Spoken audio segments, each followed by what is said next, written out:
Hormuz में America exposed, Trump की नाकाबंदी फेल, ईरान ने तोड़ा यूएस का घेरा।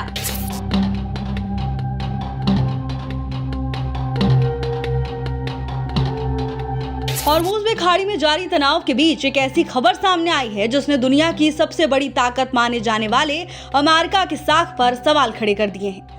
अमेरिकी राष्ट्रपति डोनाल्ड ट्रंप ने बड़े जोर शोर से ऐलान किया था कि ईरान की तेल सप्लाई रोकने के लिए हॉर्मुज में सख्त नाकेबंदी की जाएगी, लेकिन इस ऐलान के कुछ ही घंटों बाद जो हुआ उसने पूरी कहानी बदल दी।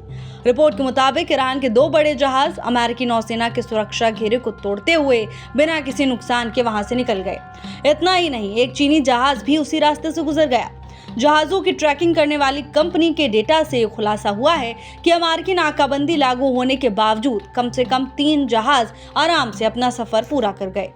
अब सबसे बड़ा सवाल यही है कि क्या अमेरिका की नाकाबंदी सिर्फ कागजों तक सीमित है या फिर उसमें इतनी बड़ी खामियां हैं कि ईरान जैसे देश उसे आसानी से चुनौती दे सकते हैं। विशेषज्ञों का मानना है कि केवल सैन्य ताकत की नहीं बल्कि रणनीति की भी परीक्षा है।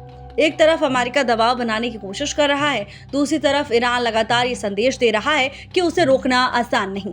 इस घटना के बाद ये भी चर्चा तेज हो गई है कि क्या अमेरिका सिर्फ मनोवैज्ञानिक दबाव बना रहा है या पर्दे के पीछे कोई बड़ी कूटनीतिक चाल चल रही है। फिलहाल इतना तय है कि हॉर्मुज में जो हुआ उसने न केवल अमेरिका की रणनीति पर सवाल खड़े किए बल्कि आने वाले दिनों में इस क्षेत्र में तनाव और बढ़ने के संकेत भी दे दिए हैं।